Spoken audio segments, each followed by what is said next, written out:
Welcome back to another episode of Straight Facts. I'm joined by Lee Gunner. It's Tuesday afternoon. There is no better place to be. Arsenal lose again. Man United pick up a miraculous, dramatic win against Norwich. Liverpool are on for this quad. Haaland's linked to a big money move to Man City. We're going to be delving into all of that. But without any further ado, how are you, mate? I'm very good, man. I'm very good. The sun's shining. The weather is sweet. And you're in the mud. You are in the mud. I'm waiting for my apology. I've been waiting for 3 weeks now. And at some point, you will give me this apology, Terry, because you know I'm always right. I actually watched back my own video, which is something I don't necessarily do. But I did actually watch back my video of 3 weeks before this guy got the job. And me saying I ain't backing him, I'm Arteta out. I think the title is Arteta close, no thanks, I'm Arteta out. And everything I said in that video, out of every single thing I said, 90% of it's happened. So I think it's about time people actually understand that when I say something, it's because I actually believe it's going to happen. And maybe instead of flip-flopping on Lee Gunner, yeah, because when we beat Aston Villa, I lost 200 subs, and everyone was going, "Oh, your views are down." My views were down because I was having days off. Yeah, I think I did 40 videos less in March than I did in the previous March. Yeah, February I had 6 days off out of 28. Didn't even do a watch along for one of the games. I've got Brandon to do it. So when I work, my views are back to normality like now. But yeah, when we lost, I lost subs. Now we're sorry, when we won against Villa, I lost about 200 subs. Funny because since Crystal Palace, they've all come back again, plus another 1,000. Cheers. Do you know what, mate? Like, listen, I stand by what I said. So I saw improvement in this Arsenal team. I saw better football, more stability, and I saw kind of light at the end of the tunnel for the Gooners. Where I will, and if you can take this as an apology if you want, is I got to hear the words, Lee, I'm sorry. No, I'm gonna say Lee. You were right. I'm going to say you were right in one major. I mean, you agreed on quite a lot of the stuff, even when we were disagreeing about the improvement side of things. I'm not going to allow myself to be fooled by Arteta until I see him deliver something consistently of some substance now, because this isn't the first time it's collapsed under him. And although there was improvement, this run of form should now not be happening if that improvement was sustainable, if that improvement was as good as I was made to believe it was, if that makes sense. And for me, to lose 4 of your last 5 games when you're Arsenal after spending £250,000, injuries or no injuries, is so unacceptable. And the reason why I don't believe Arsenal fans really have faith anymore in Arteta is by the way they're blindly and loosely defending him. The amount of Gooners who I've asked this question to around, if you lose 2 or 3 more games this season and finish in 6th or 7th, surely you wouldn't want to keep him. You know, he's pretty much where you were for the last three years. And it's like, no, the club's culture has been reset, that the playing culture has been reset, the all the transfers of players going into next year. And as soon as I heard that, it changed my mind completely about the direction that Arsenal's gone in. And then I always pick on the fans, Terry, because it's the fans. This bottle of wine cost about €5. But if it tastes a bit crap and I keep going back and buying it, yeah, and then I have a good bottle, then I'll go back and I'll get another bottle a week later and it's crap. Yeah, and I keep buying it. Then the next year, I keep going back, but now it's gone up to €12. Yeah, and it's the same again. Who's at fault? The person who's buying it or the person who's selling it? Yeah, Stan Kroenke, I see trending the other day. Why? They had a chance to have a go at him and his son on the second game of the season. They decided to take selfies. Oh, look at me. I'm back at my second home. You don't work at the Emirates, you weirdos. Yeah, your workplace is your second home, not the Emirates. And then all you get is, oh, well, after the first 3 games of the season, nobody expected us to be there. Well, I'll tell you what, when we had 3 games in hand and we were sat 4th, you all expected Champions League then, though, didn't you? right? And the fact that they can use that as a fallback, I've said it for years. This fan base are the single biggest problem at this football club because they accept crap. They do, Terry. You've just said it there. If we finish 6th or 7th, they'll mask it as improvement. When really it's a shambles. Well, I asked Aguna the other day, if you end up on the same amount of points, more losses, less goals scored, more goals conceded, but your position is 6th, is that improvement? And the answer was yes. And for me, that's absolutely delusional because I'm glad you've said that. Thank you very much, because you've just closed your argument from the other day. no, I haven't because you said to me the other day, yeah. But if the league position is higher than it was last season, it doesn't matter how many goals you conceded more than last season, because the defense would have been improved because you would have finished higher up the table.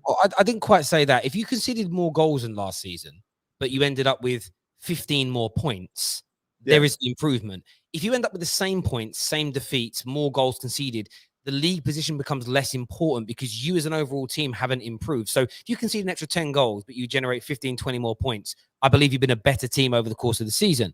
But the point I'm making is that I still stand by the fact that I saw your team improve. But what Arteta has shown me in these last 5 games is that when it comes to the clutch moments, the crunch games, I call them the gateway matches where you break the barrier down. Because if you walked away from these last 5 games with that 1 defeat to Liverpool and the rest were wins, maybe 1 drawing there as well, you guys are clear in this top 4 race and you've shown you can come through some adversity. Another thing that I think Guna should be focusing on, and again, I'm apologizing to you because I didn't see this. I got clouded by the excitement and clouded by how good I think things looked, is the fact that you get 1 or 2 injuries and suddenly there's this big excuse that you can just suddenly lose. Why is it that we don't put any pressure on these modern day managers to have to handle injuries and suspensions and still win football matches?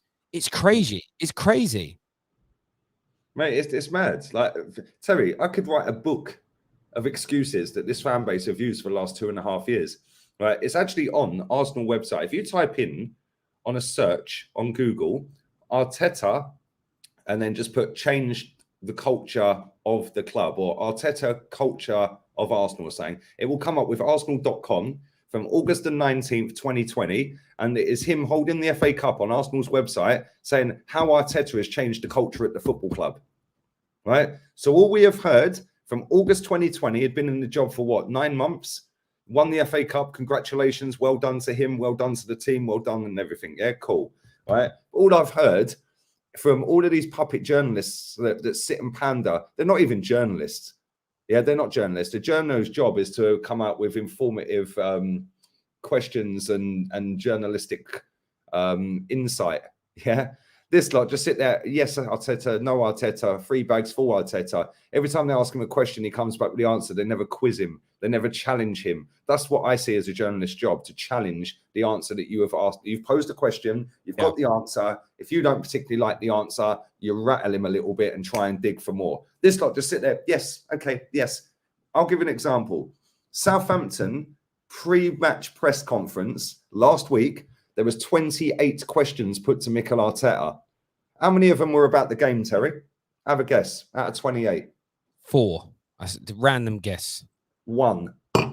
And it weren't even really about the game. It was, after Hassan Hootel's team got done 6-0 last week, and after your 2 losses, how important is it for both teams to bounce back? Other than that, nothing about that game. So what is the idea of a pre-match press conference? It is to peddle PR like he has changed the culture. Now, fast forward to yesterday, David Ornstein, another puppet, has come out with, Arsenal are hiring a private consultancy company based in London to come in and do a full cultural review on the club and its history to try and build. So hang on. So you've lied to us then, because on your website, it clearly says he's changed the culture. Now, 2 years later, you're saying he hasn't.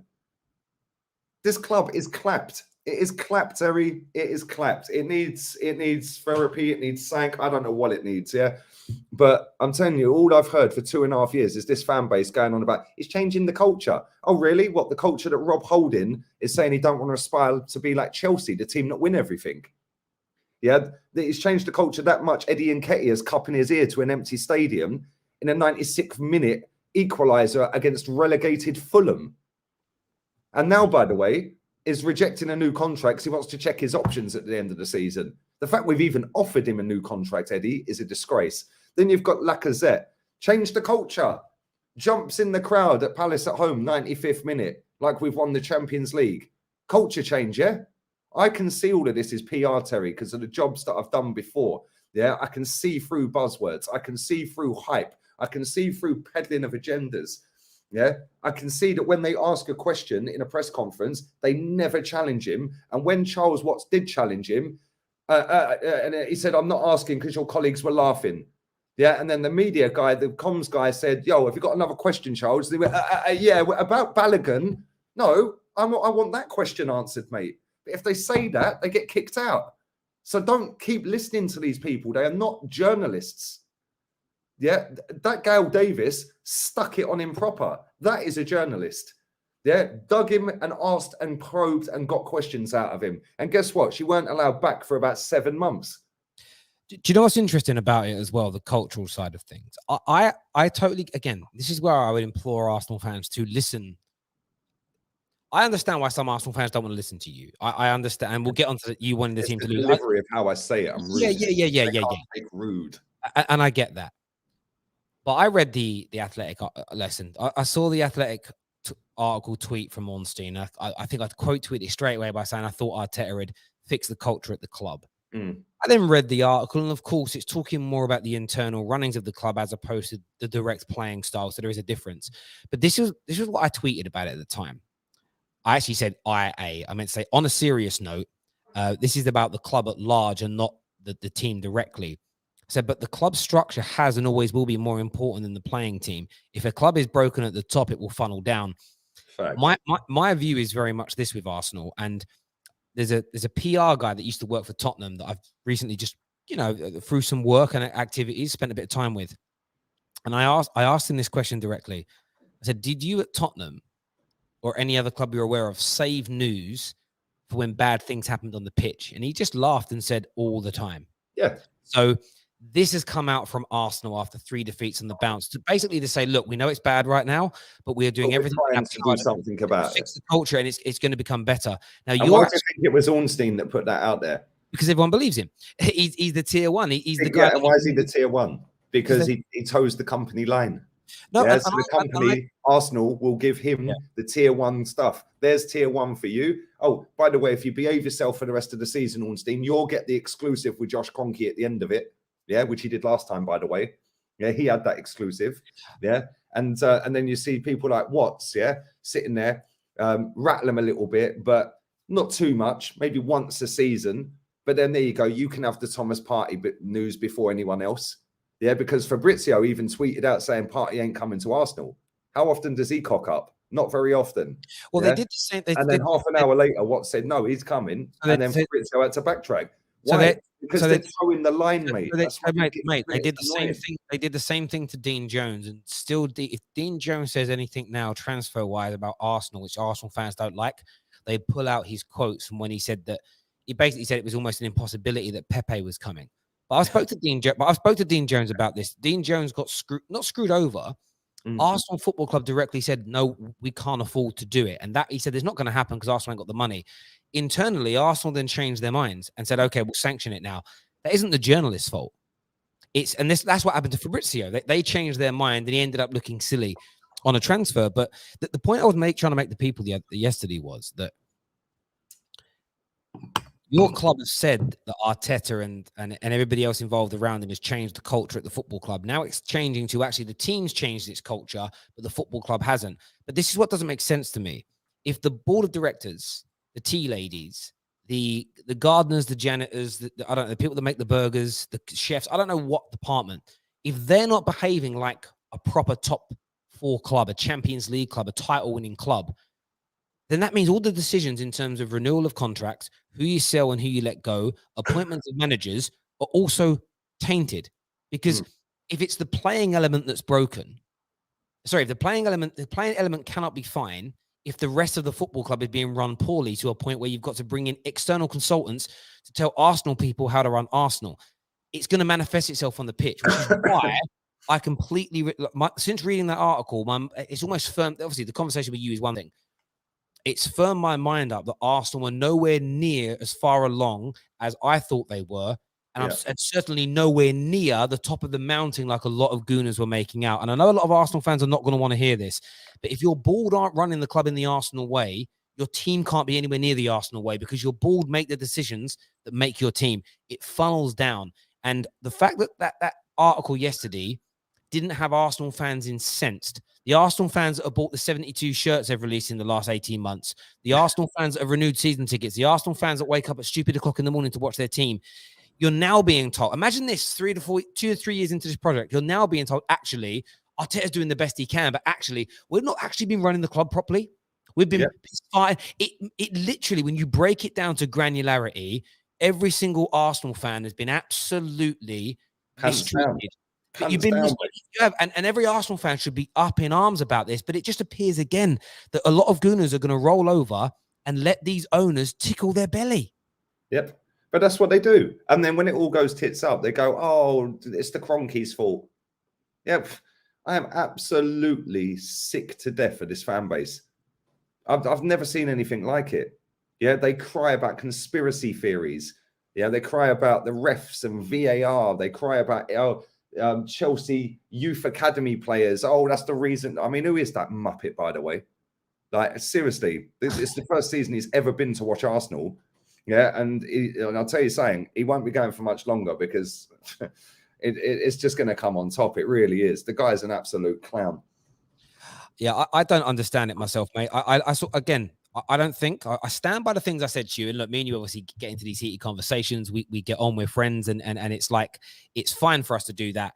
I did see improvements on the pitch. I did see things that were better, but there was no sustainability to it. As soon as the pressure came on top, it crumbled. And now the club is admitting that they haven't been operating in the right ways. So all the Gooners that were celebrating reducing the wage bill, you were wrong. All the Gooners celebrating the transfer approach, to a degree, you were wrong, because the club are telling you they haven't been doing it right. But not only that, Terry, this is how thick and deluded 99.9% of our fans are, yeah? Right? The 0.1 that ain't, big up to you, because you hold the club to account, yeah? Right? But the 99.9% that I see on social media that just lap up any crap haven't even clocked that this football club lied to you, yeah, on the 19th of August 2020. They told you on their own website, arsenal.com. It is on the website. Mikel Arteta has changed the culture of the football club, right? Well, they haven't changed the culture at the top, like you said, which also filters down to the team, right? And I know they're two separate things you're saying, Terry, and I totally get what you're saying, right? But when Lacazette is jumping in the crowd on an equaliser against Palace, when Lacazette is coming out as club captain, saying, "Oh well, yeah, you know, I'm speaking to multiple other clubs and blah blah blah blah blah." Well, hang on, we were having this before with Cesc Fabregas and with what's his name, Van Persie and Alexis and all these other players.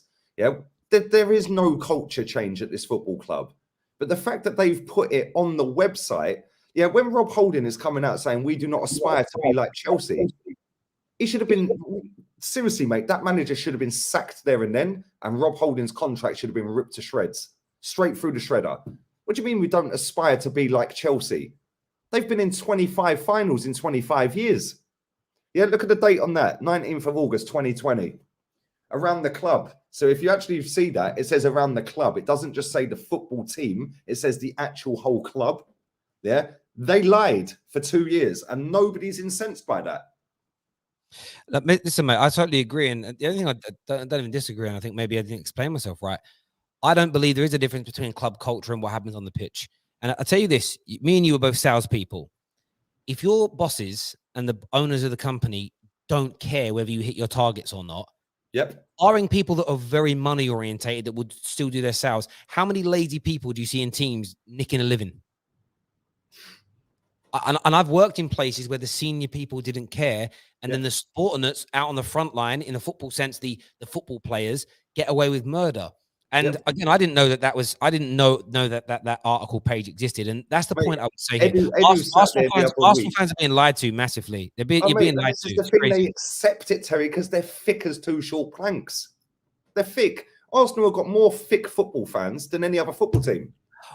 I'm not even lying. You know what, brother? I don't even think it's about No, people. they are thick, Terry. No. Do you know what? Terry, I'll tell you why I say that, right? Let me just finish what I'm saying, yeah? I'll tell you why I say they're thick, yeah? Because they believe anything that gets peddled out to them by somebody with a blue tick who sits in a press conference and doesn't even ask about the game. Like I said, go to Arsenal website, go down to the... In fact, I'll do it right now. I've got it up, right? Press conference for the Chelsea game. First question, Lacazette's fitness. Tomiyasu's fitness. How difficult has it been lately? There's 3 questions straight away, nothing to do with Chelsea. 4, how close is he to knowing why we lost? Well, I'd hope to think he knows exactly why we lost. What a dumb question. That's now 5. Lacazette's comments, 6. Lacazette's focus, 7. How he lifts spirits, 8 questions. We still ain't asked about Chelsea. 9, 10, 11, 12, 13. These are still on Lacazette, by the way. And now we're on to Eddie Nketiah. Yeah. Where's the first question?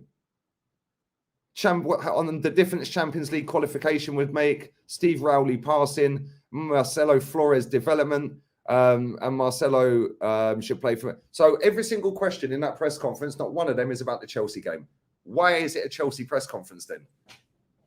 Go for it. Sorry, I'm not blagging it. You can share the listen, I'm not disagreeing. I'm not disagreeing with what happens is, this is why I'm saying our fans are thick. Because I sit and do a press conference reaction, right? And I sit and rip their PR to pieces. Yeah, I rip their PR to pieces. Right? But our fans will sit there and go, oh, he's defended this and he's backed this player and he's saying this and he's doing this and he said that. It's a Chelsea press conference and we have not asked them once, asked him once about Chelsea. I don't think it's necessarily about being thick or not. Some people I get. I think what it comes down to, and you've touched on this before, and I think you're right, and I've called a lot of my friends out who are Arsenal fans on this. It's a bit like politics. It's not wanting to upset your base. It's almost, if I call that out, I'm going to have Arsenal fans, the TPFs, the toxically positive fans are going to come for me. And people want them on side. People want to toe the party line too much, even to a point where me and you clack. This is what's crazy about you cooking me and being right about the improvement thing. You disagree with what I said, but so did the TPFs. I didn't go far enough for the TPFs. Me saying you've improved, but you still need to maintain it and go to the next level was offensive to some of their ears. And it's not because they're dumb. It's because they wanted to paint this cult. Me and KJ's in the room with me now, and he'll laugh when I say this. We've been saying since September that certain Arsenal fans have become cult-like. You know, you see those like reservations in America with those weird Christians that wear the grey dresses and the slacks, and they're the Amish-looking beards, but they're not Amish. They're like weirder than Amish. Like that's what Arsenal fans have become. It's like a cult. It's almost like a cult. Where was this PR? If you say the wrong things, if you say the wrong things or don't believe the right things, you'll get put down. So I don't necessarily think it's because they're thick. I believe it's because certain gooners, and I've had this shown to me in group chats where people are like, I believe that, but I don't want to go against the grain. That's the weirdest thing for me. Like, Terry, I know for a fact, right?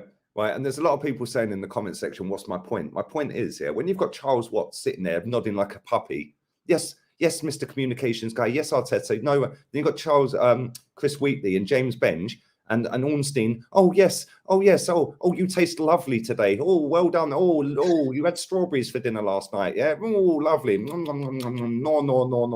What a load of fucking bollocks, Terry, yeah?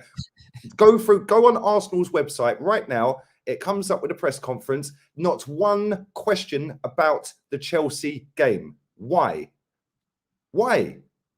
It's a Chelsea press conference. Not one question. No, listen, I hear that. Let me get to my point, Terry, yeah? Sorry. Let me get to my point, right? Because people are asking, what's your point? My point is, these are the same journalists that are not even journalists anyway. They're puppets, because a journalist is supposed to do investigatory work. They're supposed to challenge the answers given back to them from their original questions and get the answers that us as fans actually want. That is what being a journalist is. This lot are all on the club payroll indirectly, not actually getting paid, but they're getting perks, i.e. there's your exclusive, Ornstein. There's your exclusive, Watts. Oh, you can have that one, Benj. And if you behave, Wheatley, you can have that one. Yeah? If fans actually challenge these people instead of going, oh my God, he's got a blue tick, he's got 300,000, and he sits in a press conference with Arteta asking questions, he must be right. Turn it in. Start quizzing these people. Why have them same people got into a press conference for the last God knows how long? And if you go through the Southampton one, there was 28 questions. One was about Southampton. Yeah, one. Today it's a Chelsea press conference. No questions about Chelsea. Can somebody tell me, yeah, what I'm missing here? Because all I'm seeing is this is the club narrative being peddled out. This is the club PR being peddled out. These journalists have got into bed with the club and they both use each other now. Yeah. But our fans are thick, hence my point, thick, that they think that these people are working on behalf of us as fans to get us the answers we know. But all they're doing is building up the club PR and the narrative that the club want pushing out there, which is why when I sit there and I say what I'm saying, oh, you're negative. No, I can see beyond this. Terry, you've worked in sales. You've worked in high pressure environments, in sales environments, yeah? Buzzwords, non-negotiable, culture, structure. Come on, man. Like, seriously, how people are this dumb they can't see it? How can you do a press conference for the Chelsea game and ask no questions about the game? Like, come on. As I say, look, I hear your point. I don't necessarily think people are dumb per se. I think, or thick or stupid. Well, they must be, because they kept Wenger in a job for a decade too long, and now they've kept this guy saying they can see what he's doing. Well, they can't. They're lying. I think what I've noticed this with a lot of fan bases across social media in the past 12 to 18 months. There is almost this strength in numbers, and I'm going to toe the party line. I don't want to kind of put my head above the parapet. I've seen people tweet something negative about Arteta, and then a win later they're doing full-blown apologies like they're R. Kelly. And I'm saying, like, it's no, it's not. It's because it's they're thick, Terry. They are thick. They're not. They want to be with the in crew, I think, more than anything else. Because they're thick and they can't think for themselves. Thick. We've got a comment here from Khalid. There's more thick people. Lee Evans said this. Sorry to cut you off. Lee Evans said this. Oh, was it Mickey Flanagan? It was Mickey Flanagan said it. Yeah. It goes back in the day. If somebody was thick, you'd take him home. You'd say, yeah, I'll get him home. He's thick. Yeah. This society's thick. Yeah, and Arsenal fans have got more thick fans than any other fan base, Terry. Thick. Stop making excuses. I'm waiting for my apology anyway. Proper apology. Lee, I apologise. We'll go to the Liverpool question a little bit later. We'll leave that. Apparently, the starting 11 is Arsenal's starting 11 is Champions League quality. Yeah, good one. Top Gooners are thick. I told you this. No Arsenal striker has scored an away goal from open play this season. No way. Yeah, that's fact. No. Mate, not only that, there's over 100 players in the Premier League that have scored more goals than our current strikers. But what do I know? I'm negative, mate. I'm negative. Yeah. How comes I've told everyone what's going to happen for 2.5 years and it's happened? Not man like I'm clearly not thick. Lee Nostradamus. Great show, lads. Love it when Lee puts Terry in a spliff. Is what John says there. Cheers, John. Thanks, mate. Another super chat here that says from Nathan. He says we should have sacked Arteta when Tuchel was available while we were sitting in 15th. 5 games in a row we were sat 15th, by the way, and Tuchel was unemployed for all 5 of them. Sick to death of our once great club being dragged through the mud. The club is finished. Thank you for that super chat, Nathan. 11 Drogbadinios. I'm trying to read that right. My brain don't work. Dyslexic. Sorry. There we go. It says, do you know the average age of Arsenal's squad this year is 25.3. The average age of the Chelsea squad this year is 25.8. This whole youth project is a scam. And can I just say, that is one of the best comments I've ever seen on YouTube, right? And I'll tell you why. Yeah, because again, this fraudulent football club has conned all of the thick fans that support it, right, into thinking it is a youth project first and foremost. But then what they very cleverly did in January was what, Terry? Get rid of quite a lot of the older lot, yeah? Yeah, to lower the age of the squad a little bit more, yeah? Yeah, I see it. I said it. I said, what, we got rid of a 30-year-old Aubameyang. We got rid of a 30-year-old Kolasinac. We got rid of a 24-year-old, 25-year-old Maitland-Niles. Yeah, all of a sudden, the squad's got a little bit younger in it. Oh, it's a youth project. Mate, Martin Odegaard's the same age as Mbappe. Turn it in with this crap about youth project. The only youth we have, yeah, that are not experienced footballers, i.e. played more than 2 seasons, are Saka and Smith Rowe. The rest of them have played for, like, Lokonga's the same age as Guendouzi, for fuck's sake. Come on, yeah? Aaron Ramsdale's played, what, 4 seasons straight? Like, come on. All of these players are experienced first-team footballers where they've played, apart from Odegaard, who had to go out on loan to get Sociedad, yeah? But he still played first-team football. These players are, yes, they might be young in terms of young compared to me and you, Terry, but in footballing years, they're not very young, apart from Saka and Smith Rowe, because they've only had one season, yeah, until this season. Odegaard's had how many seasons?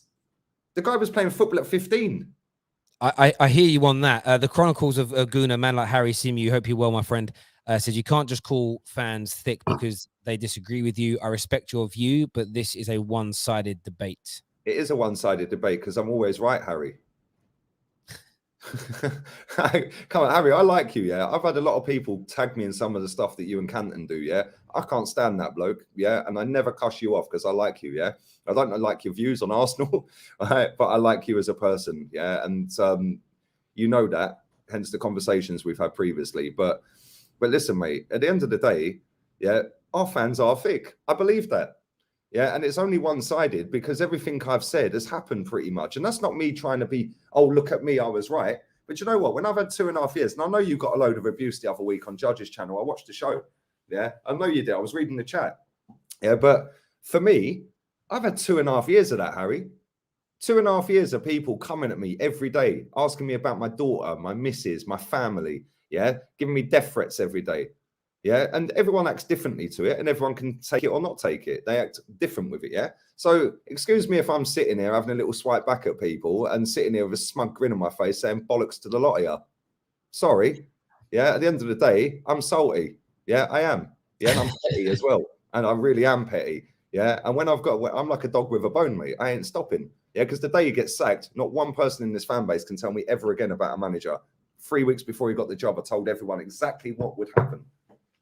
But anyway, have a great day. Harry, thanks for the super chat, mate. And big up with what you're doing, mate. Big things going on for you at Talk Sport and 90 Min. Yeah, man, big up to him. Doing great, doing really, really good. And interesting you mentioned the journalist earlier as well, because I quite like Chris Wheatley. I'm going. I'll see you later. No, what do you like about him? What do you like about him, Tel? Honestly, I like I like how he speaks. I just like listening. Speaking shit. I hear what you're saying. Like that's your view of it. But I like listening to him talk. I like Ornstein as well. To be fair, yeah, I like how they deliver things. Crap. Yeah, he sits there and covers every angle, so of course he's going to be right.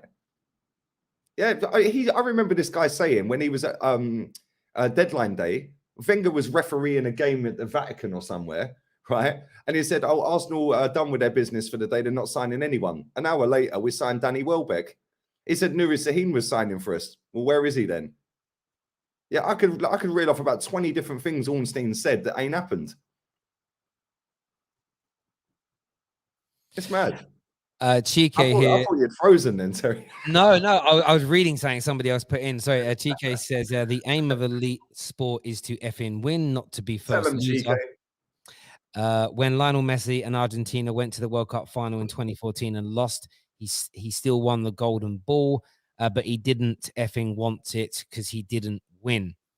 Exactly. And I hear players leave one club like Arsenal to go to Man City, to go to Barcelona, to go to Manchester United. We have Van Persie, Nasri, Kleb, all the players. We know all the players. We don't need to name them all, but we know all the players. Why do they do that? Why did Harry Kane want to go to Man City in the summer? Yeah, because the aim of elite sport is to win major honours. So not only that, when the manager of this football club is currently sitting there, coming out in the press conference before the Southampton game saying, oh, we don't want to finish fourth. We want to finish third, second or first. At that point, he should be sacked because he said we're aiming to be third or second. He should have said we're aiming to be first. Yeah. Instead, he said we're aiming to be third, second or first. Oh, so you're quite comfortably sitting there telling the world you're happy to finish second or third. Yeah, on that basis, you should be sacked. Anyone who wants him sacked and then questions me for wanting us to lose tomorrow, I hope we get spanked. Yeah, I really do. And if you want him sacked but want us to win tomorrow, then you're part of the issue as well. Because if you want him sacked, then you want him sacked. So if he wins tomorrow, all of a sudden, boy, job done. Them 3 losses, all the top gooners will be back out again. Here we go again with the irrelevant run of results that lead to nothing. Yeah, and we'll be doing this again and again and again. So if you want him sacked, you're praying for Chelsea to batter us tomorrow. Yeah, because if they humiliate us, he could be gone. If that's a 6-0 tomorrow, he could be sacked. So you would rather see Arsenal tomorrow ship 4, 5, 6 goals, be embarrassed in the hope that he gets sacked, or rather than win all your remaining games and get into the Champions League? Well, what's that going to do? He can't even beat fucking Sean Dyche, mate. He's beaten him once in 5 attempts. Oh, by the way, Sean Dyche has actually qualified to the Europa League via league position. Yeah, more times than Mikel Arteta. Sean Dyche. Bring Sean Dyche in. Give it to Dyche till the end of the season. He's available. Yeah, and then at the end of the season, once we get Champions League, because he will fix the defence, yeah, with that defence, and he will get our attack scoring because he does know how to get an attack scoring when he's got a proper striker. But unfortunately, they had to sell their best striker, yeah, and they bought in one that's fucking useless, yeah. But yeah, give it to anyone. Give it to Big Sam. I don't care. Give it to you, Tel. At the end of the day, if anyone wants this manager sacked from this football club, then why do they want us to beat Chelsea tomorrow? Because it's just prolonging the sacking. Do you know what's interesting?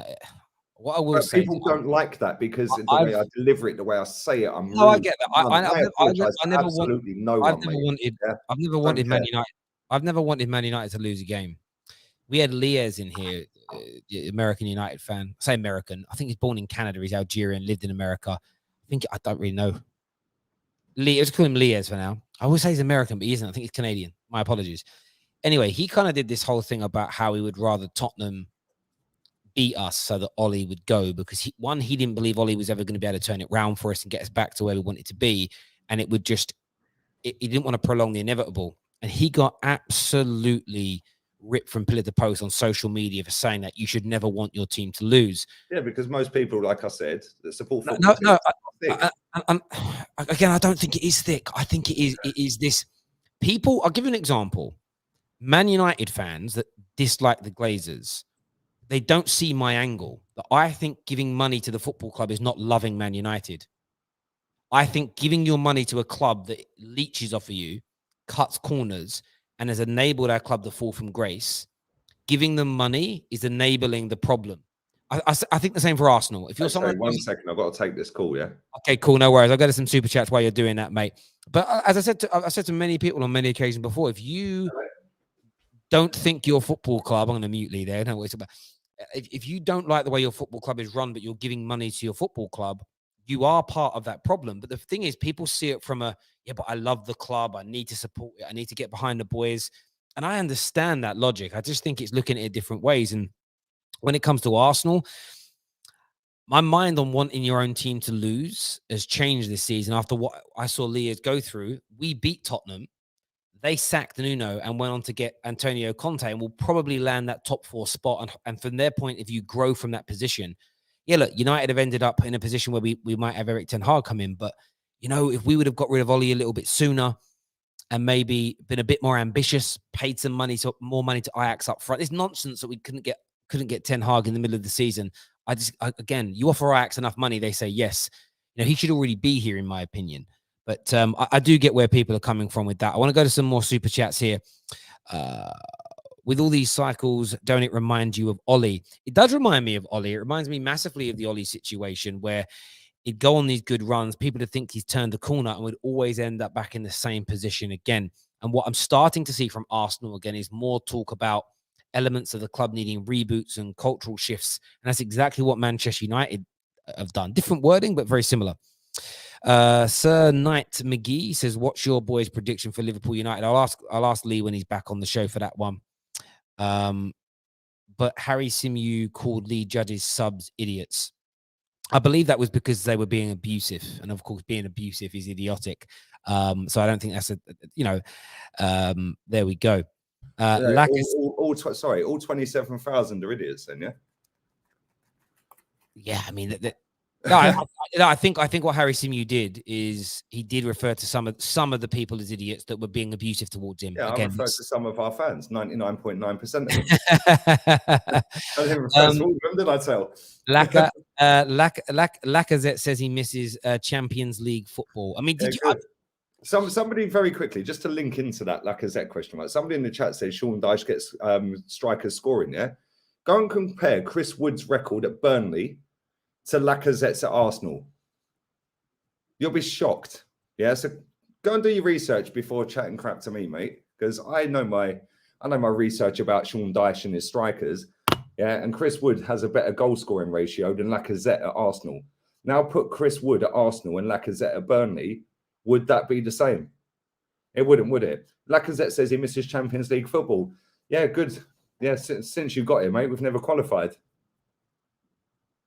Yeah, I do think it was a very a poor interview or words for him to use. Well, listen, he can say what he wants. Yeah, at the end of the day, he ain't going to be here at the end of the season. And now I've seen people saying, "Oh, he's out with COVID." Well, I'm pretty sure the law in England says even if you've got it, you're allowed out. So I don't know why people. And not only that, yeah, his hair must have grown back real quick from the weekend because I'm pretty sure he had it all shaved off at the weekend. Is this the picture with him in the blue hoodie I've seen? Yeah, in the restaurant. Yeah, what ain't he allowed out for dinner? Some of the things our fans go on about is just hilarious, and it's like, well, you were bigging this guy up a couple of weeks ago, saying, oh, he's got the work rate. Oh, his work rate. Give him a new contract. Yeah. Oh, we don't miss Aubameyang. Yeah. Really, we don't miss Aubameyang. Cool. Yeah. This fan base just go with every single trend pushed out by these puppet journalists, mate. I'm sick of it. There's a comment here from Hamza that says, Terry, I love your show and listen to different views. I'm not having a grown man calling other people thick. Come with something better. No disrespect. Well, I've come with something better for 2.5 years, mate. I've been called every name under the sun. I'm quite sure people can deal with being called thick. Yeah, how about that? Look, I look at it this way. I do think that Arsenal fans need to start saying what they really think and feel. And a lot of gooners on socials, they toe the party line. It's weird, right? Because I first noticed this with politics in the last 5 to 6 years, where it became, when I grew up, no one really spoke politics, but when you did, someone who supports Labour and somebody that's conservative voting, I'd seen it happen in my life. We'd have conversations, and they would agree that they would disagree on like maybe 7 points out of 10, but there'd be 3 where you got a bit of mutual ground there. We now live in a political world where if you don't agree with every single thing that a said politician is, you're wrong. Yeah. Equally, if you agree with one thing that an evil-looking politician says, you're as evil as that person. That kind of cultural shift has now moved its way into football, where I've seen Arsenal fans on the terrace go through this, where they'll say, I think we've improved. I think we're doing really, really well, but we have to keep our feet on the ground and keep working hard. And it's like, you're basically Lee Gunner. And it's like, well, hang on a minute. Like, and did you get where I'm coming from? It's almost this element of, if it's you're funny, the amount of people like Northside gets it, Brandon gets it. Yeah, like anyone who's Arteta out and has strong opinions and doesn't get bullied by this fan base. Yeah, because that's what these people do. They try to bully people. And then when they can't bully me, they try to cancel me. Well, that ain't worked. And then they try and bully and try to troll and try to be abusive to try and make that person crack. Yeah, I mean, look, for example, like Harry the other night, some of the comments that geezer had against him were disgusting. Yeah, disgusting. That's my point, bro. These are the TPFs, and this is the thing, and I feel like the irony in it is you're calling those people thick. The same people that are out there giving abuse to someone like Harry, you're calling thick, and people are offended on their behalf. It's like glass houses, stones. That's what I'm saying. How can people be offended on somebody else's behalf? It makes no sense. Yeah, like at the end of the day, Terry, right? Yeah, I ain't being backed down or bullied by anyone. I knew this manager weren't good enough. It's not rocket science. Yeah, it don't mean that I'm the oracle. Yeah, we've given a guy who's never managed a football team in his life. Actually, that's a lie. He managed Manchester City once and they lost to Lyon at home. First time they'd lost a Champions League game at home for about 5 years or something. Well, I feel like this when it comes to the Arteta thing. I remember when you were first against him when he first came in, and I remember the rhetoric was Lee's just doing this for clicks. The interesting thing is that I get more clicks when we win. So no, the more money I hear you. My view is this. The only time that holds any water is it. So there's a Man United account called Mike L. Oh, he's quality. He's absolutely quality. I love that geezer. I've spoken to him loads, but he's clearly not a Man United fan. This is my point. Why'd you say that? Because everything, even now with Ten Hag, who's very promised. In terms of Ten Hag as a manager coming in, you think he's overrated? Fact, same as Nagelsmann. Said it for years. But Yeah. the thing is, this guy Mike, whoever we're linked to, if the links are strong and he's going to come in, this guy goes on a negative. If we're linked to someone, but it isn't. No, Terry. Wait. You say negative, right? He has been proven right so many times, yeah, about so many things. It is insane. Yeah. So is it negative, or is he just ahead of everyone else because everyone else is thick? No, I don't necessarily. No, I'm joking. No. I hear you. It's more the case on whatever the subject matter is. He goes for the negative approach. My point is, I don't think you do that with Arsenal. I feel like if you guys sacked Arteta today and you appointed a top class manager, if Diego Simeone came in, if Diego Simeone comes in, then all of a sudden, yeah, we've got but let me culture change we've needed. Let me just make my point. I don't think you would go, right, how do I spin this into a negative to maintain my negative image? I think you'd get behind him. My point is there's a lot of like Twitter accounts out there that say they're supporters of Man United or Arsenal, that they don't change their stance irrespective. They can get, I've seen Man United fans be given all the answers they want since sacking Ollie. Like, we're going to get a director of football, we're going to go for this profile of player, we're going to get this manager with this style, and they're now looking through the weeds for the negatives because that's their only commodity, is to be negative. Well, I disagree with you about it, because I've seen some of his tweets where he has backed decisions, yeah, and like before I was suspended, obviously, yeah, but he has backed some of the stuff, and he has been positive, or seen as positive. Yeah, but because 99% of his tweets on football, forget all the other stuff, yeah, on football, yeah, he has been absolutely spot on about 99% of what he said about Man United. He's been spot on. But the problem is, with your fan base and our fan base, we're very similar. Most of your fans online supported Man United because you were winning titles. Yeah, now they're happy not to win titles. I don't necessarily, with Mike, I on it, whoever he is, I don't think Mike's his real name. I don't believe, that's why I don't think he uses his real name. I don't believe he's a Man United fan. I believe that he's a rival fan who is always looking for the negative side. The point I'm making is this: if you got the manager in that you wanted, of course, every manager comes with a bit of baggage and a question mark on, what about this? How will this work? But I think if you got Simeone, if you got Antonio Conte, if you got a manager that you rated, you would then be excited. I was more trying to praise you in that comment there. I get what you're saying. I think there's a lot of that goes on there. It's the more super chat show I want to get to. Can have both of your opinions on Unai Emery taking Villarreal to the semi-final. Can't Arsenal sack him? I hope he wins it. It'll be hilarious. Yeah, he qualified for it by beating us and Man United. Then he spanked Juve and knocked out Bayern Munich. It'll be hilarious if he makes it to that final by beating Liverpool. Yeah, then, mate, sorry. He's got Ibora, who used to play for Leicester, who's about 50. He's got Albiol, who's about 50, who got man of the match against Bayern Munich. He's got Sergio Aurier, Juan Foyth, Etienne Capoue. Francis Coquelin played left wing, yeah, or left midfield in home and away against Bayern Munich. Who else has he got in his team? Danny Pereiro is about 32, quality player, by the way. He's got Dan Juma, who's at Bournemouth originally. Like, it's just a Premier League reject and pensioner squad. And he has taken that to their first ever trophy in their history. And off of the back of that, the only team that have beaten them in the Champions League this season are Man United. And he's in a semi-final. Like, come on, man. He's got to a semi-final with Villarreal, which is the equivalent of what? I don't know. There's 50,000 people that live in that city. So that's the equivalent of what Burnley maybe. He's done a sensational job. He really has. And look, and I'm not going to Arteta will ever get Arsenal to a Champions League semi. No, I don't. I don't. There you go. If any Arsenal fan don't think that as well, then sack him now. Do you know what it is, Lee? This is the thing though with these arguments. This is where I will be a bit more. I will be balanced. Sacking Arteta, I think, was the right decision for Arsenal because I don't think it was working. But sacking Emery was the right decision. However, it's a bit like Aubameyang leaving. I believe Aubameyang going was the right thing for the club, but it's who you replace him with. You know, this is the thing with the clubs making these decisions. It's who then comes in. Philippe Coutinho leaving Liverpool was the right thing for Liverpool because he didn't want to be there and they were able to raise money. If they would have replaced Philippe Coutinho with John Joe Shelvey, it would have been an awful decision by Liverpool to let him go. But instead, they invested the money in Van Dijk. They invested the money in Alisson. They invested some of the money into Fabinho, who helped make them go on to win a league title. You know, it's the fact that Roy Hodgson went on to do a pretty good job pound for pound at Crystal Palace doesn't mean that Liverpool were wrong to sack him, because Liverpool went on to a better manager. Now, if Liverpool would have gone on to a different manager and got even worse, that would have been used against them sacking Roy Hodgson.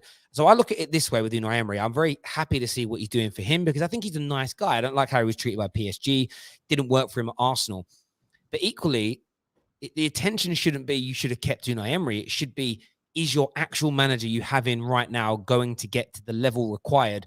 You know, he's going to go into his third full season next year. You're Arsenal Football Club. The expectations next year have to be so But they're not, because our fans, and this is what I said about Man United fans. The reason most of the fans online, you've got a massive fan base, Terry, one of the biggest clubs on the planet. You, Barca and Madrid, you can put them in any order, and it wouldn't look stupid, like in terms of biggest clubs, right? Obviously, Madrid have won so many Champions Leagues, etc., and whatever, right? But Barca, Madrid, and Man U are the three biggest clubs in the world for me, and Bayern Munich are probably fourth, right? But most of your fans started supporting, and most of our fans online, I'm on about, started supporting our clubs because we were winning, right? So what's changed? Why don't they want to win anymore? Because when you was a kid growing up, right, you said your dad's Tottenham, Yeah. Right. So why didn't you support Tottenham? Because you looked at that and said they don't win nothing. Come on. You looked at that and said they don't win. You can see you're smiling. It's true. No, it's nice because I've been using that my whole life. No, not really. See, because again, two of my brothers supported.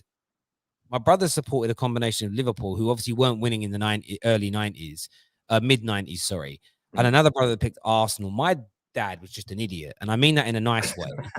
No, because my dad just said to us, "You guys can pick to support who you want." The reason, honest to God, on my children's eyes, do you know the reason I support Man United was the flukiest thing in the world? My nan, God rest her soul, thought she'd gone to a sports shop and bought me a Tottenham kit because it was white. She bought me, it was from the late 80s. It was a away Man United kit that was white. And honestly, if she'd have bought me by accident a Burnley kit, I'd be a Burnley fan. It's literally was that was the reason why. But my dad's just an idiot because he had 5 boys that love football and he allowed us all to pick our own. My dad's very much like that in life. Like if this weekend me and all my brothers went home and we all said, right, Dad, we're converting religions. And one says I'm becoming Jewish. One says I'm becoming Muslim. The other says, actually, I'm going to become trans. The other says I'm going to become an Arsenal fan. He's a Spurs boy. He wouldn't have an issue with, if one of us said we're becoming a policeman, maybe he'd have an issue. But other than that, my dad's so open about things. He's just kind of like, do what you got to do. But listen, I hear you. There is that. Listen, there's a reason that a lot of London-based Liverpool fans, like that are between 35 to 50, because when they were kids, Liverpool 70s and 80s were absolutely and why do you think Chelsea's fan base is bigger than Arsenal's globally now? Because Chelsea are winning. Man City, it's a bit harder for them, but they're still going to get listen, they might not have the fans in the stadium week in, week out, but globally they'll build up their fan base, right? And the reason Arsenal and Man United have so many fans globally is because we were winning. We were competing. And then obviously all these countries across the globe were starting to get the Premier League beamed to their TVs, and they were able to buy a package to watch the Premier League games. So then it was, oh my God, Arsene Wenger did Invincible. He went Invincible. Oh my God, now he's in the Champions League. I'm going to support that team. And then other fans have got, actually, I'm going to support Man United. Now fast forward 15 years later, 16 years later, and all of these fans that support Arsenal and Man United and supported them because they were winning are now sitting there telling me that I'm negative because I want us to continue winning. Well, you only support the club because we were winning. Again, people call me a glory hunter. You got to remember when I was born. I was born in the mid 80s.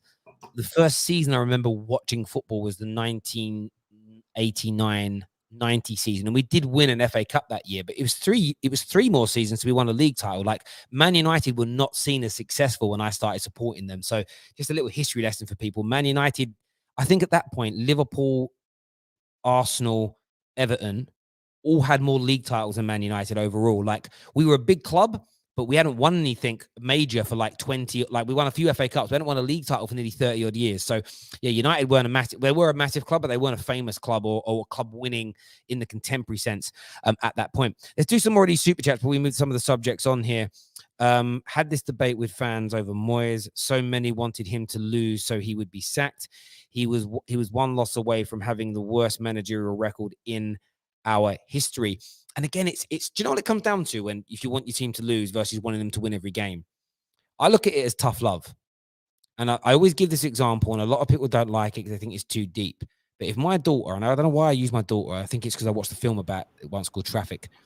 But if my daughter ever become hooked on a hard drug, I believe locking her in a room until she sweats it out and then I can get her into rehab and even though she's in pain and she's contorting in agony because she needs the fix, I believe that shows I love her more than one of those parents and there are parents that do this because I've watched TV shows where they talk about it, who roll over and don't want to see their kids go through that pain, so they go out and buy it for them.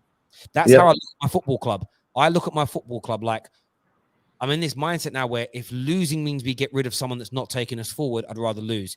If me and every other fan pulling our money away skints and bankrupts the club, but it means the owners change their ways or sell, that's better than maintaining something that isn't going to win or be successful. So I look at the tough love as the better way of supporting the club.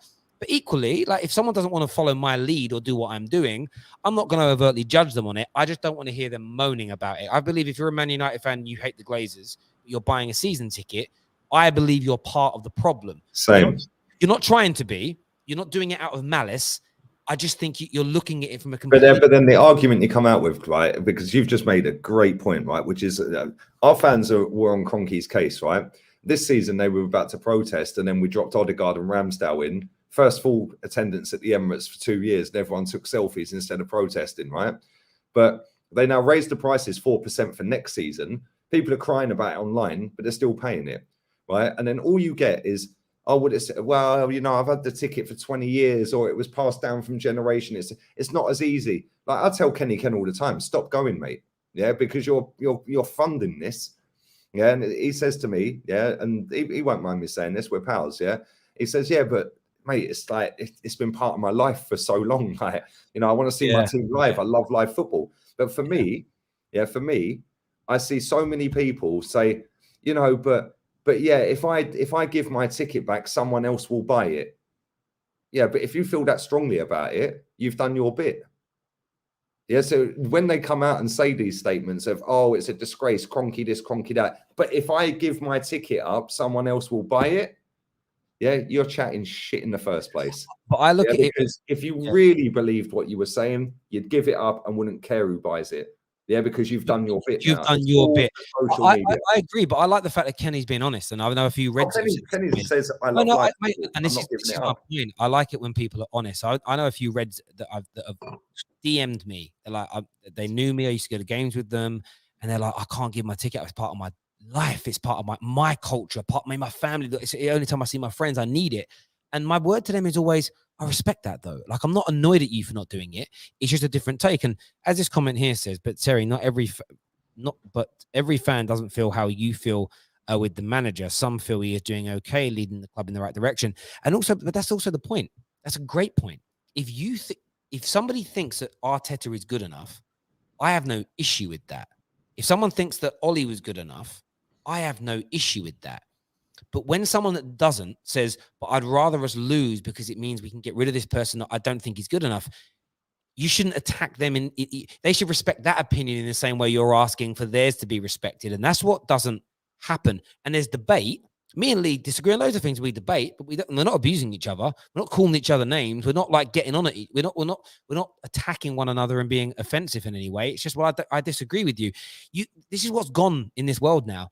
Two people can't disagree without it becoming a beef or a fight or an argument or I don't like you anymore. People are too sensitive in that way. I don't have to agree with Lee to get on with him.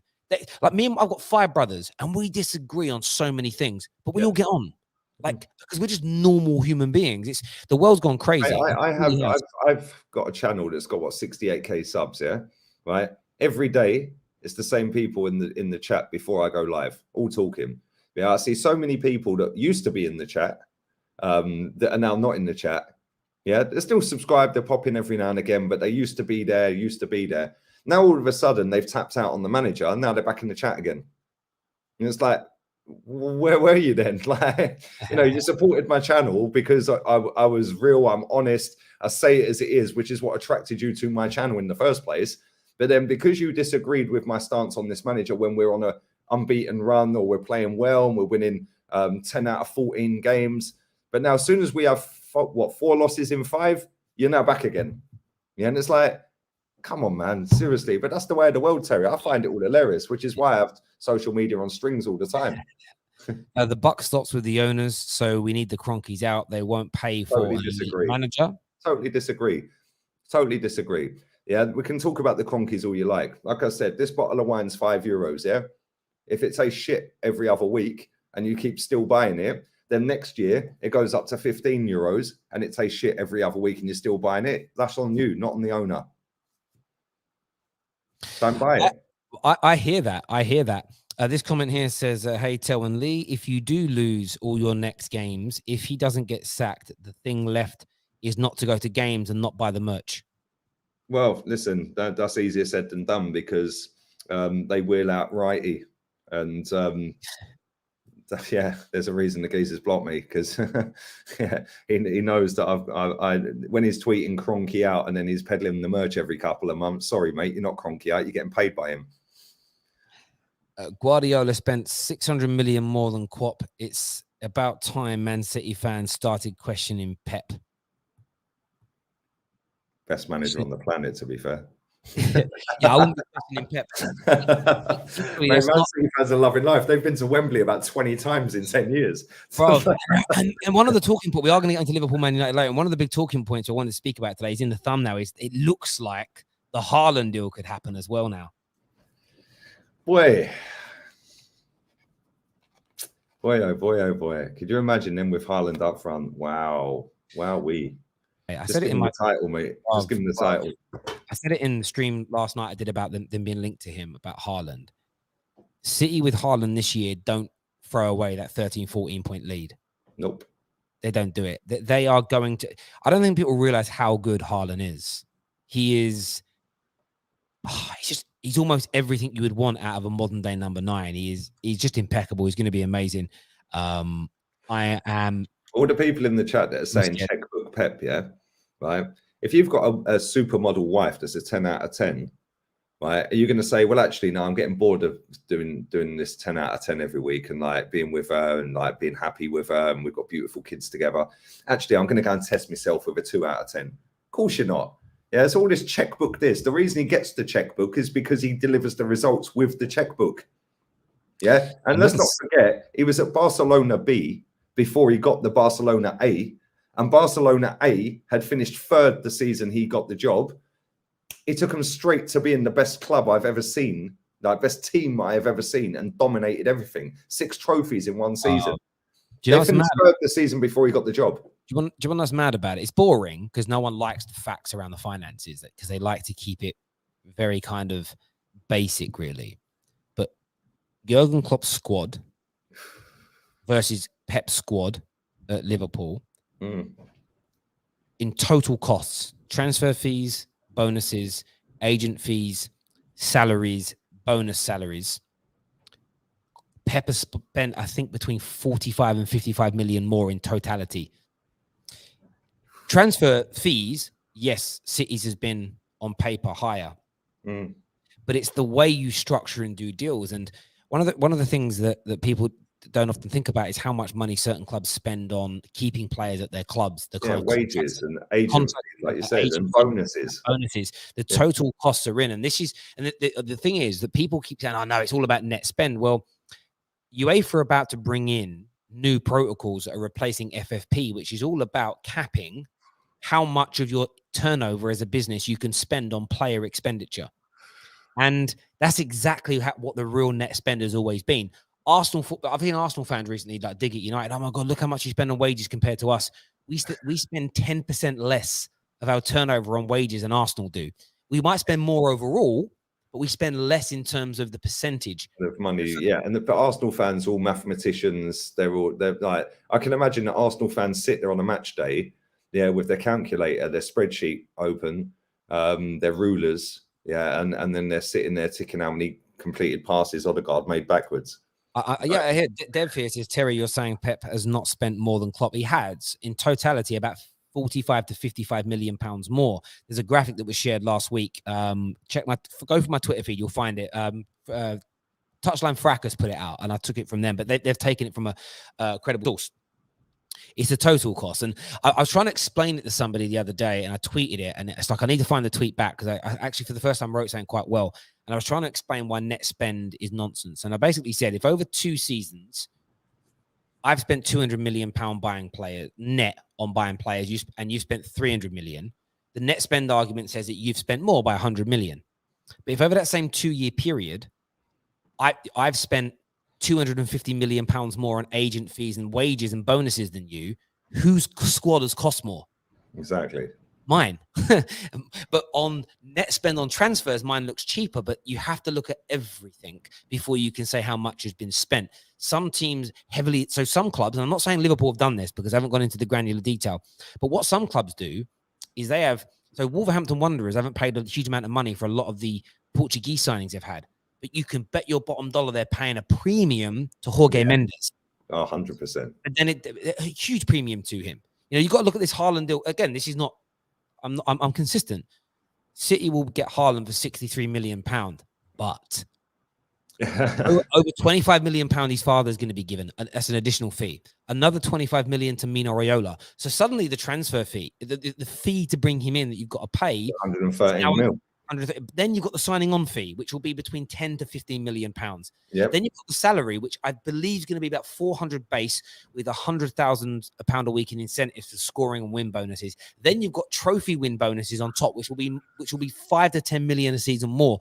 The total potential cost of that deal, if he hits the numbers everyone expects over a 5-year period, will be somewhere in the region of 250 to 300 million pounds. That's the actual cost of having Haaland in your team. But what breaks it down net spend wise, though, this is why net spend's bullshit. Haaland's going to generate much more money than Darwin Núñez for you as a commodity and commerciality wise, because he's famous. So he actually is probably cheaper than signing Darwin Núñez, even though Darwin Núñez total cost might be half. He might not generate anywhere near the income that Haaland can. And that's why the net spend argument is just a load of old bollocks in the modern day world. Paul Pogba has made Man United a profit in terms of the money that he cost us because he's Paul fucking Pogba. Boom and all that jazz. Like Ronaldo's on a lot of money. Oh, you've hemorrhaged that money on him. Yeah, but he's made it back. Cristiano Ronaldo charges somewhere in the region of £1 million a social media post to advertise your brand. 67 posts the last time I counted this season of Man United merchandise, him in a Man United kit, his kids in Man United kits, links to Man United there. We haven't paid him £1 million a pop. That's 67 million pound of free marketing to 400 million people Man United have got. Just on Insta. He's got 400 million on Insta himself. That's just his Insta. That's without anything else, is Facebook and all the other things he's got. So when people say it costs you £500,000 a week, he hasn't. He saved us millions a week from the commercial standpoint, which is why net spend is now a dead argument. If you want to factor, because people never factor in what a player generates you in income. And if you're not going to factor in all the income someone generates you, why are we? I get it. And it's, you sold £100 million worth and spent 200 million, but it doesn't work. If you buy Ronaldo, the income he generates enables you to go out and spend more money on other players because he's paying for himself and some. It's just, honestly, the old net spend argument has got so boring now. And the worst bit is financial experts have been on every newspaper, on every TV channel, on every YouTube channel explaining why it's not real in its basic sense. And still people want to use it. It's so embarrassing. So embarrassing. You hear the wind, by the way? Can you hear my patio doors going like that? Is it windy? If I went outside, I'd be blown to Morocco, mate. I'd be in Algiers. Like literally, I'd have to put rocks in my pocket, mate. Yeah, you could tie a rope around my leg and fly me like a kite. There's a comment here. It says, Lee Gunner, off topic. How did you get your name? My parents gave it to me. How did you get yours? What kind of questions that? Yeah. I hear you on that. Terry was a banker. I was, but it's not even that. It's not even that element that makes it make sense. I used to use net spend until I spoke to Kieran Maguire and Dr. Rob who are two of the leading guys in European football when it comes to football. And they explained, and of course, net spend does get used. You can look at it to kind of work out whether a club has to buy to sell as part of its business plan. But the basic way that it's used to explain that my squad costs less than your squad, it just doesn't make sense in actuality. Should adopt B's stance, wear the same kit next season.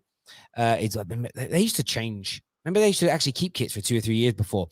Boys, what's your predictions for Liverpool Man United tonight? Massacre. No, actually, I don't think it will. I'm joking. I don't think it will. Liverpool are going to be a little bit nervous because now all of a sudden, I'll say that like, and people are going to go, "Oh, you just hate Liverpool." I actually don't hate Liverpool. I actually respect what Liverpool have done, right? But they're going to be nervous in the sense of they could create history by doing a quadruple, right? And I remember when they played us a couple of weeks ago, yeah, our fans were sitting there going, "We went toe to toe with them in the first half." No, Liverpool just let us have the ball and sized us up to then go in at half time, 0-0, and then bang, this is what we're going to do second half, lads. Yeah, because now we've had 45 minutes, we've worked them out. Yeah, I think they'll beat you. I don't think it'll be a cricket score. I think maybe 2-0. You know, it's one of them ones for me. Thank you for the question, Mr. McGee. Like my heart. You're being the top red right now. Just say no. Listen, no. My heart says Liverpool will beat us, like close, 1-0, 2-0, or something. But my head saying we're going to get battered tonight. We've got one tactic tonight: long ball to Rashford, pace, and I look at it more from the other angle. If Liverpool don't beat us tonight, they should declare and give City the title this evening. The embarrassment they should feel if they don't beat this Man United team, who, by the way, look, Ronaldo's not there tonight. I assume he's not there tonight. I haven't no, it's not. Man, you have confirmed it. That he's not playing tonight. And I'm glad because no. He probably wanted to play, but I said this on the stream I just did. Like, can you imagine if that guy plays tonight? The first little thing that winds him up in the game, he's going to fucking lose his head, mate. Listen, I have a bad temper when one of my kids get hurt. I can have a bad temper for 2 or 3 days. One of my kids has got hurt over something. I don't like it. I can't imagine what he and his family are going through. So I'm glad he's not there. But from a footballing standpoint, him not being there is another hindrance. There's no Fred in midfield. I don't think Cavani's fit. Like we are actually pretty threadbare when it comes to our squad as well. If Liverpool are not putting us to task, it's going to be an embarrassment. I have read a rumor that actually Liverpool are going to have a round of applause on the 7th minute for Ronaldo and his family tonight, which fair play to the Scousers for that. That's a big gesture. But this is the thing. I think what's annoyed me about this Ronaldo thing. Listen, I as a father, I feel for him, and you know, this is where it doesn't matter if you've got £1 in the bank or £1 billion in the bank. Losing a child is for me is the single most devastating thing a person can go through.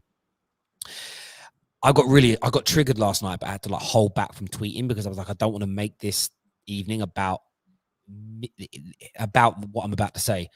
There's a lot of people I've seen on Twitter in the last 9 months. Now, some people believe the allegations against Ronaldo, and they believe them to be true. And that's people's opinion. They're allowed that. But I've seen these people, every time he scores a goal, refer to him as he's a rapist, he's a predator.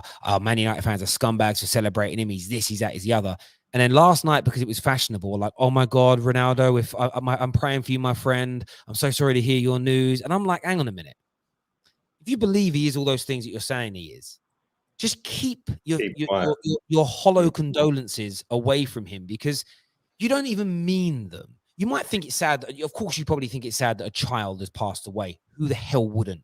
But equally, you're only tweeting that and tagging Ronaldo because you think, again, that's going to look good for you on social media. It's like, keep the virtue signaling out. Some of the comments on that post that he put out there, by the way, yeah, because I was on Goonie's show, yeah, and somebody put in the chat about it, yeah, and I Googled it, then I went on Twitter and searched Ronaldo, just his name, yeah, like not his actual just his name, yeah, and came up with nothing. So I said, the guy's chatting crap.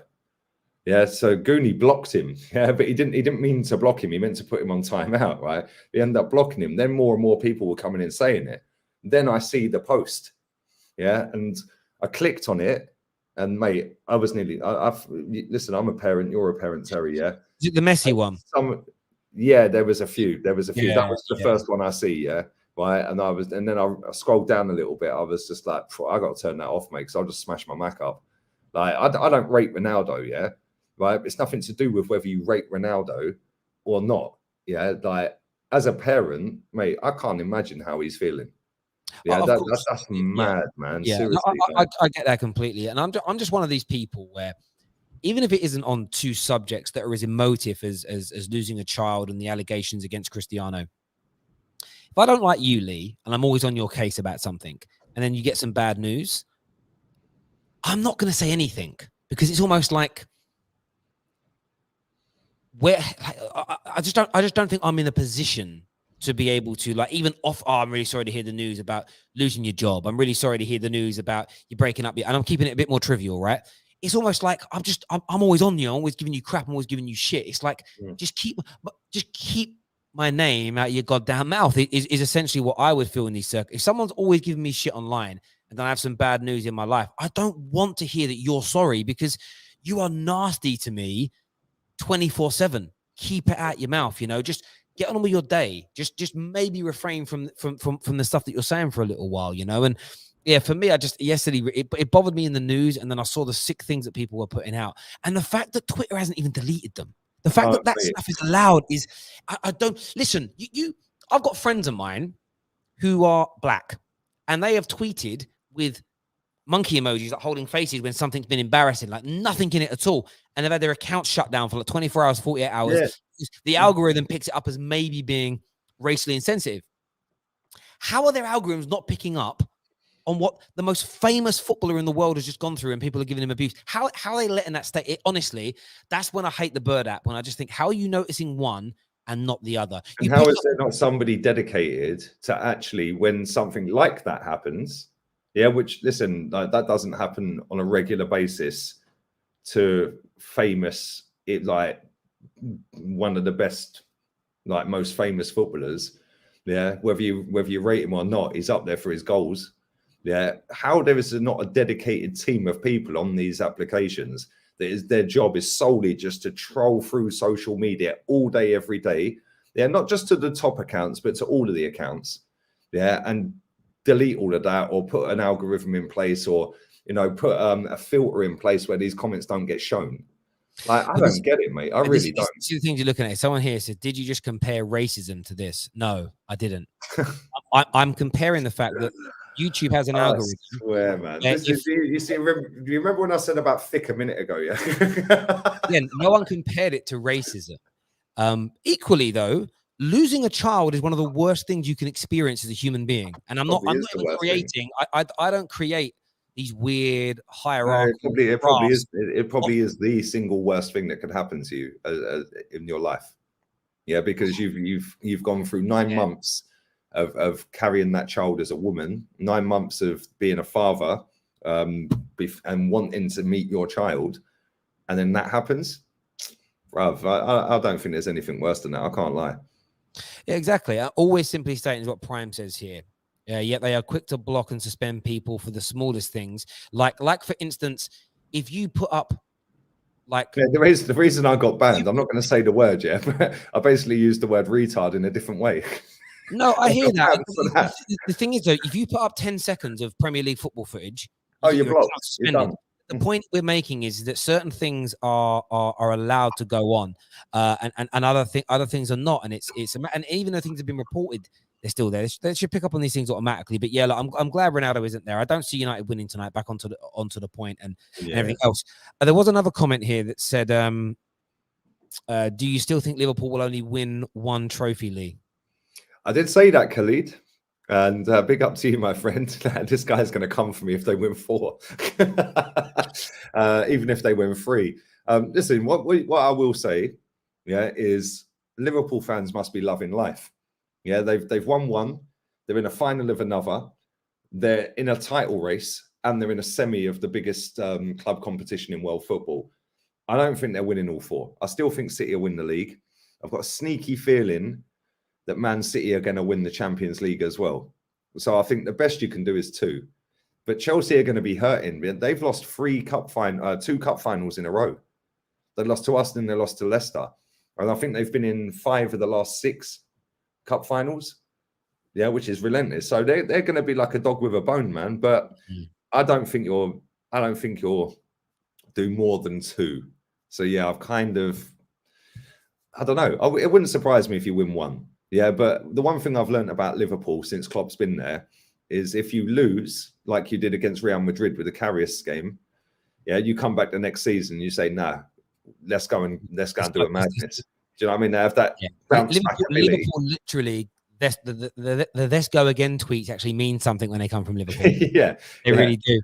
Terry, do you see United winning a league title in the next 3 years? I can't see United closing the gap. You might challenge for the league at some point, but under your owners, I just can't see it. Do you know what I would say this? The owners aren't the important bit. It's how they run the club.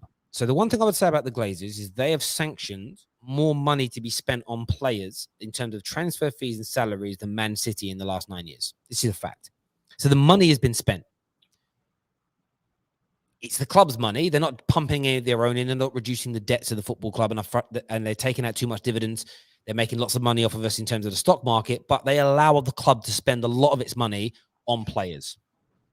It's been the structure. And this is back to our first point of the day that we were talking about around Arsenal. And now, we fixed the team structure of the players. Now we've got to focus on the club structure. No, club structure should be fixed first because it's the bedrock, it's the base, it's the foundation of the football club. If we get that right, so if we let football people for a 2 to 3 year period consistently make the football decisions, if we have a good level coach, top level coach come in, and they all work in unison, and football people make football decisions, and they're given the same sort of levels of budgets as they've had up until this point, of course this team can grow and develop and get into a position where it can challenge. In terms of winning, it all depends how good City and Liverpool maintain and what level Chelsea get under Thomas Tuchel. You could be a very good team and not win the league. And this is where I want to win the league above and beyond anything else. Yeah. But at the very least, I want my team to be competitive, play good football, and actually be respected to a point where it's like Man United are a good team. I think that's achievable, even with the Glazers owning us. However, if they, and I'm going to quote Liaz on this, is a great thing that he said about this, if they cheat the process, and I love that in the sense of if they start taking decisions away from the football people, if they pull the rug from under Ten Hag's feet, if they say to Ten Hag, look, you can't get rid of these 3 players, they're too important to us commercially, you've got to play them no matter what, then no, we ain't challenging for diddly squat. Simple as that for me. But yeah, great super chat. Thank you for asking that question. In terms of your game tomorrow night, I know you want to lose against Chelsea, but do you think you will? Do you think you got a chance? A chance to lose or a chance to win? Do you think you got a chance to beat this Chelsea team with Thomas Tuchel at the helm? No. It's going to be Lukaku masterclass. Yeah, it is. Let's be real. Yeah, Ben White was doing ballerina against Bednarek the other day. Like, it was literally, I don't know what he was doing, but it was like ballerina. And he was. I've told everyone about Ben White. More and more people are waking up to him because I called him out before he even kicked a ball. And yeah, he's crap. So we're crap. If we concede 3 tomorrow, that puts us more goals against than last season. But he's fixed the defense. And we're going to get pumped. It's going to be 4+. That'll be a massive result. And Newcastle United, Terry, were here to Joe Linton. Come on, Joe Linton. Not take part. Listen, Newcastle are coming, man. Newcastle were coming in that summer. They're going to spend money. And you can tell that other rivals are fearful because they're trying to make sure that these sponsorships are like in line for market value. Obviously, we know that City have been accused of a lot of things recently. More and more leaked information has come out about them. But Newcastle, of course, they're going to come. Newcastle are going to come hard. They're going to come strong. And they're going to look to break into this top 6 in the next couple of years. And you're already seeing one January window where you've spent money and bought good. This is why like Arsenal and Man United annoyed me so much this January, because there were players there that could be bought. We knew we were going for Ten Hag. And if Ten Hag's what you want, then you create a club plan and you buy players for that plan. We could have gone and got a player or 2 in January that helped us. Newcastle bought well, Spurs bought well, and look what both of those teams are doing. Like, it's crazy. It's honestly crazy. Yeah, Newcastle are going to be dangerous. But listen, everybody that's tuned in, A massive thank you to you. As I said at the start of the show, Lee, I apologize for being wrong about the Yes, Terry, he finally said he apologizes. Come on. I appreciate Terry, that. if we end up getting top 4, yeah, you're taking that apology back? Yes. If you now go on again, I don't see it now. I don't see it now. I don't. I genuinely don't. I don't either. So we've got a striker that's scored no goals leading the line. We've got a dwarf up front that scored 1 open play goal all season. Martinelli's got 1 in 11. Saka is one of the most overrated players in the league. Yeah, he's had a half decent season, to be fair to him. Good luck to him. He is actually, I think, the youngest player in our team. So good luck to him. But the way our fans go on, it's like it's prime Ronaldinho, mate. Yeah, and then they cry when I hold him to prime Ronaldinho standard. Yeah, well, stop talking like he's prime Ronaldinho, and I won't. So yeah. Question here: Who's better, Maguire or Ben White? Neither. It's not. It's mate, that's so much of a muchness, isn't it? Like, let's be real. Yeah, Maguire's better in the air. Ben White's better with his feet. Yeah, they're both rubbish. 130 million. Yeah, there's some fraudulent behaviour going on between our clubs, Terry. Yeah, and they're both on over 100 grand a week. Like, come on. I hear you, mate. Listen, everyone who's tuned in, a big thank you to all of you, all the super chatters. Honestly, tremendous amount of respect. We're live tonight for the match reaction between Liverpool and Manchester United. We'll be here in the studio with Lies is going to be here. Rack will be here. Somebody else as well, but I can't remember who it is. KJ's in the house as well. So it's going to be a big, big show tonight. Make sure you're tuning into the Terrace. Until next time, everyone, take care. Goodbye. God bless. See you soon.